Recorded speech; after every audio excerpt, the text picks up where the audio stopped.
Hello everyone, welcome back to my channel English with Ranu. कैसे हैं सभी? I hope all are well. आज हम पढ़ने वाले हैं advance spoken English sentences with can. अब ये क्या है कि कैन से ही क्यों एडवांस स्पोकन इंग्लिश सेंटेंसेस बनाने वाले हैं? क्योंकि we already done our modal verb. अब उन मॉडल वर्ब को पढ़ तो लिया है, उनको डेली रूटीन में, डेली कम्युनिकेशन में कैसे अप्लाई करना है, उसके लिए हम स्पोकन सेंटेंसेस देख रहे हैं। देखो क्या होता है कि इंग्लिश बोलते टाइम जरूरी ये होता है कि हमारे पास वोकैब हो, हमारे पास सेंटेंसेस हो। केवल ग्रामर के बेसिस पे इंग्लिश नहीं बोली जा सकती है। ठीक है, तो आज हम स्पोकन सेंटेंसेस देख रहे हैं और उनको कैसे बोलना है, बोलने के लिए हमें क्या चीज़ों की ज़रूरत होती है। जैसे जैसे मैं सेंटेंस पढ़ती जाऊंगी आपको समझाती भी जाऊंगी। तो let's start advance spoken English sentences with can. तो सबसे पहला सेंटेंस देखो जो मैंने लिखा है, I can assure you this trick will completely transform your English। क्या लिखा है? I can assure। अब assure का मतलब क्या होता है? इसका मतलब है कि विश्वास दिलाना, विश्वास दिलाना या पक्का, कि मैं ये पक्का कह सकती हूँ या आपको विश्वास दिलाती हूँ कि अगर इस ट्रिक से, इस मेथड से आप इंग्लिश पढ़ेंगे तो डेफिनेटली आप सीख जाएंगे या कंप्लीटली आपकी इंग्लिश ट्रांसफॉर्म हो जाएगी। ठीक है, तो कैसे पढ़ेंगे इसको पहले पढ़ना देखो। I can assure you this trick will completely transform your English. अब यहाँ पर ये देखना, मैंने अब क्या किया, I can assure you, इसमें थोड़ा सा स्ट्रेस दिया है। क्या किया देखो, जब हम बोलते हैं, बोलते टाइम तीन चीजों की स्पीकिंग में हमको जरूरत होती है अपने कम्युनिकेशन को अच्छा रखने के लिए। फर्स्ट वन रहता है स्ट्रेस। तनाव लेना नहीं है, तनाव स्ट्रेस किस पे डालना है? शब्द पे डालना है। ठीक है, जैसे जो वो फ्रेज है अश्योर, तो अश्योर के ऊपर मैंने स्ट्रेस डाला, आई कैन अश्योर यू। ठीक है, मैं तुम्हें विश्वास दिलाती हूँ, तो स्ट्रेस। ठीक है, second one that chunk, chunks. अब चंक क्या होता है? एक ही बड़े सेंटेंस को छोटे छोटे टुकड़ों में तोड़कर बोलना। जैसे मैंने ये बोला आपको, I can assure you this trick will completely transform your English.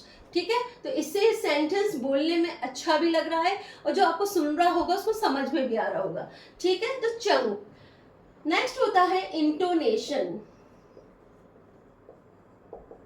अभी इंटोनेशन क्या होता है? इंटोनेशन होता है जो लैंग्वेज से जो बोल रहे हो आप, उसमें आने वाले अप्स एंड डाउन, उतार चढ़ाव। ठीक है, जो आप बोल रहे हो लैंग्वेज, जो सेंटेंस बोल रहे हो उसमें जो अप एंड डाउन आ रहे हैं, आपकी वॉइस जो राइज एंड फॉल हो रही है, दैट इज कॉल्ड इंटोनेशन। ठीक है, तो आपको अपनी स्पीकिंग को, अपनी कम्युनिकेशन स्किल को अच्छा करने के लिए, इनहेंस करने के लिए, you have to follow these three: stress, chunks and intonation.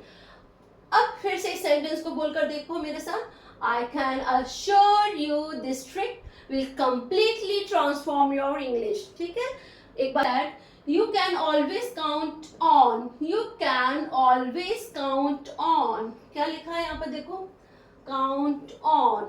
ये भी क्या एक फ्रेज है, क्या है ये? फ्रेज है। ठीक है, इसका काउंट ऑन का मतलब क्या होता है? काउंट ऑन का मतलब होता है डिपेंड ऑन। ठीक है, या फिर ट्रस्ट भी इसका मतलब होता है, ट्रस्ट। डिपेंड ऑन या ट्रस्ट इस फ्रेज का। You can always count on consistency to deliver results. ठीक है, क्या बोला गया है कि अगर आप निरंतर प्रयास करेंगे तो डेफिनेटली आपका रिजल्ट आएगा, आपको अच्छा परिणाम मिलेगा। यू कैन से आपके छोटे छोटे प्रयासों से आपको एक अच्छा परिणाम मिल सकता है। ठीक है, तो सेंटेंस को कैसे बोलेंगे? You can always count on consistency to deliver results. Got it? Next one, can I be completely honest with you. क्या है? Can I be completely honest with you. अभी किस कंडीशन में बोला जाएगा भाई इसको? क्या मैं ईमानदारी से आपसे बात कर सकता हूँ, क्या मैं ईमानदारी से आपसे कुछ बोल सकता हूँ। ये किस कंडीशन, कई बार होता है ना कि suppose that you are talking to someone, कुछ वो अपनी बातें डिस्कस कर रहा है, यार तू बता ना क्या राय है तेरी, ठीक है, तो उस कंडीशन में आपको बोलना है कि हाँ भाई तू गलत है। तो उससे पहले, ठीक है, आप क्या बोल सकते हो, can I be completely honest with you, क्या मैं आपको ईमानदारी से ये बात बता सकता हूँ या ईमानदारी से आपको बोल सकता हूँ, ठीक है। तो ऐसा है, ये इतना उसको बताते टाइम पहले से उसको आप प्रिपेयर कर दो कि हाँ ये कुछ ऐसा बोलने वाला है, ठीक है। अब बोलने का तरीका है इमोशंस के साथ, ठीक है। Can I be completely honest with you, ठीक है। Next one, you can never underestimate the power of daily practice. ये बहुत अच्छा सेंटेंस है, you should use. You can never underestimate the power of daily practice. अब यहाँ पर क्या है, you can never underestimate the power of daily practice. It means आप जब डेली प्रैक्टिस करते हैं तो एक दिन आप बहुत अच्छे से जो भी सीख रहे हैं वो आपको आ जाता है, ठीक है। जैसे कि अभी हमने इंग्लिश को बोलना सीखा है, अगर आप इन स्पोकन सेंटेंसेस की प्रैक्टिस डेली करेंगे so definitely one day you will be able to speak very well. So now we will see, you can never underestimate मतलब आप अनदेखा नहीं करना इस चीज को। किस चीज को नहीं अनदेखा करना आपको, डेली प्रैक्टिस को। डेली प्रैक्टिस करोगे, छोटे छोटे सेंटेंसेस याद करोगे तो आप सीख जाओगे। तो इस सेंटेंस को आप अच्छे से 2 से 3 बार दोहराना और सही इंटोनेशन के साथ, स्ट्रेस दे के शब्दों पर और चंक के साथ। कैसे, you can never underestimate the power of daily practice. Got it? चलो आगे देखते हैं। I can't wrap my head around how fast you are improving. क्या बोला इसने? I can't wrap my head around. I can't wrap my head around. अभी wrap my head around का मतलब क्या हुआ? अभी एक इडियम से है ना, एक मुहावरा है कि मुझे यकीन नहीं हो रहा। इसका मतलब हिंदी में क्या निकलेगा, मुझे यकीन नहीं हो रहा। क्या यकीन नहीं हो रहा है इसको? How fast you are improving, कितनी जल्दी तुम सीख रहे हो, ठीक है। क्या बोला उसने? I can't wrap my head around how fast you are improving, मुझे यकीन नहीं हो रहा कि तुम इतनी जल्दी सीख रहे हो, ठीक है। चलिए अब देखते हैं हम next sentence. Can you imagine speaking English without translating it in your mind, ठीक है। अभी इतना बड़ा सेंटेंस है, इसको हम चंक्स में तोड़ते हैं, ठीक है।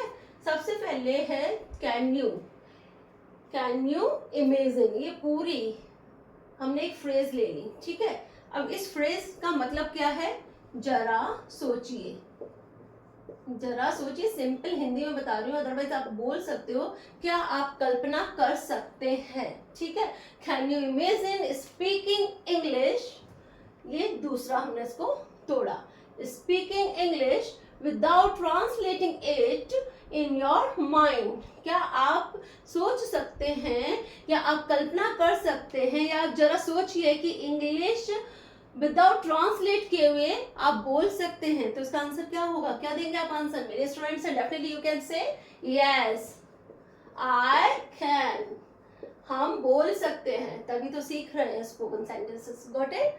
अब देखो सेकंड वन इज दैट, ये कंप्लीट नहीं लिखा हुआ है, यू कैन, अच्छा सेकंड वन सेम फ्रेज से बनाया गया है। Can you imagine travelling the world without knowing English. क्या बोला उन्होंने, क्या सोच सकते हो आप, ये जरा सोचिए कि आप पूरे वर्ल्ड को ट्रैवल कर सकते हो विदाउट नोइंग इंग्लिश, इंग्लिश को बिना जाने, तो ये तो बहुत डिफिकल्ट हो जाएगा। तो आप क्या बोलेंगे, नो आई कांट, नहीं भाई हम नहीं कर सकते। Got it? इसीलिए आज इंग्लिश विद रानू के साथ हम इंग्लिश सीख रहे हैं। Can you imagine travelling the world without knowing English. रट लेना, या मतलब रटना सच ए नेगेटिव वर्ड, बट याद कर लेना और उसको 2-3 बार पढ़ेंगे तो आपको अच्छे से याद हो जाएगा। Next one, this single habit can make a world of difference. अब यहाँ पे कौन सी फ्रेज यूज की है इन्होंने, make a word of difference, ठीक है। इसका मतलब है छोटे छोटे काम करके भी एक बड़ा अंतर लाया जा सकता है, ठीक है, एक बड़ा बड़ा फर्क पड़ सकता है, कोई एक छोटी सी हैबिट को चेंज करके बड़ा फर्क आ सकता है। जैसे कि समझो, reading for just 20 minutes every day can make a world of difference. अगर आप रोजाना 20 मिनट रीडिंग करते हो तो one day definitely you will be become very good reader, ठीक है, आप बहुत अच्छे रीडर बन सकते हो। You can get more collection of vocabulary, ठीक है, आपके पास वोकैब का भी एक अच्छा कलेक्शन हो सकता है। Got it? तो reading for just 20 minutes every day can make a word of difference, ठीक है। Make a word of difference क्या है? एक फ्रेज है, ठीक है, और इस फ्रेज का यूज किस में किया जाता है? जब छोटी छोटी कोशिशों से बड़ा अंतर पड़ता है। अब लिख लेना, ठीक है। अब नेक्स्ट वन देखो, you can pull this off, you can pull this off. यहाँ पे क्या लिखा है? Pull this off. Pull this off का मतलब क्या होता है? लिख लो, इसका मतलब होता है पुल दिस ऑफ का कठिन या मुश्किल काम को आसानी से कर सकना, आसानी से कर पाना, ठीक है, किस कठिन या मुश्किल काम को आसानी से कर पाना। Suppose that someone is preparing for the IIT examination, उस टाइम आप उसको मोटिवेट करने के लिए सेंटेंस बोल सकते हो, you can pull this off if you stay discipline. आप अगर अनुशासित रहे तो आप आराम से एग्जाम निकाल सकते हो, ठीक है, आप सक्सेस हो सकते हो, उस कठिन काम को पूरा कर सकते हो। You can pull this off if you believe in your self. अगर आप अपने आप में विश्वास रखोगे तो ये कठिन काम आसानी से कर पाओगे। समझ में आया ये सेंटेंस? हमको फ्रेजेस का यूज समझ में आया, चंक्स समझ में आया, कैसे हमने टुकड़ों में तोड़ा है उसको, इंटोनेशन समझ में आया कि कहाँ उतार और चढ़ाव आया। देखो आगे और सेंटेंसेस देखते हैं, प्रैक्टिस करते हैं। नेक्स्ट सेंटेंस हमारा, I can clearly see your confidence growing day by day. अब यहाँ पर फ्रेज क्या है? हमारी फ्रेज है डे बाय डे, मतलब दिन प्रतिदिन, ठीक है, क्या कह सकते हैं? दिन प्रतिदिन या रोजाना, ठीक है। I can clearly see your confidence growing day by day. मैं देख रही हूँ साफ साफ कि तुम्हारा कॉन्फिडेंस दिन प्रतिदिन बढ़ रहा है, या डे बाय डे आपका कॉन्फिडेंस ग्रो कर रहा है। समझ में आया? इसी से रिलेटेड दूसरा सेंटेंस देखो, your pronunciation is improving day by day. तुम्हारा उच्चारण दिन प्रतिदिन सुधर रहा है। समझ में आया? तो डे बाय डे का यूज किसी व्यक्ति के रोजाना का जो इम्प्रूवमेंट है उसके लिए आप बोल सकते हो, ठीक है। Next one, you can either make excuses और make progress, the choice is yours. It means either और का यूज किया जाता है या तो या फिर, ठीक है। किस लिए यूज करेंगे हम इसका? आइदर और, या तो या फिर, या तो या फिर। कैसे?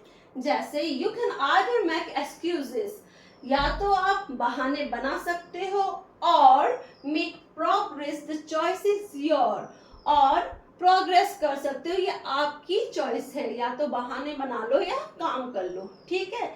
Next one, you can either waste your time, या तो आप अपना टाइम बर्बाद कर सकते हो, और इन्वेस्ट इट वाइजली, और इसको बुद्धिमत्ता के साथ इन्वेस्ट कर सकते हो।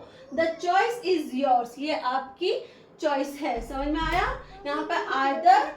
Thank you for watching. अगर आज का वीडियो अच्छा लगा हो, आज की क्लास आपको लगी है कि बेनिफिशियल है आपके लिए, तो प्लीज़ वीडियो को लाइक करें, चैनल को सब्सक्राइब करें, और बेल आइकन को जरूर प्रेस करना जिससे आपके पास नोटिफिकेशन आ जाए, उसको देखें। और डे बाय डे आपकी इंग्लिश को इम्प्रूव करने के लिए जो मैं ट्रिक्स बता रही हूँ उनको फॉलो करते जाएं। I am not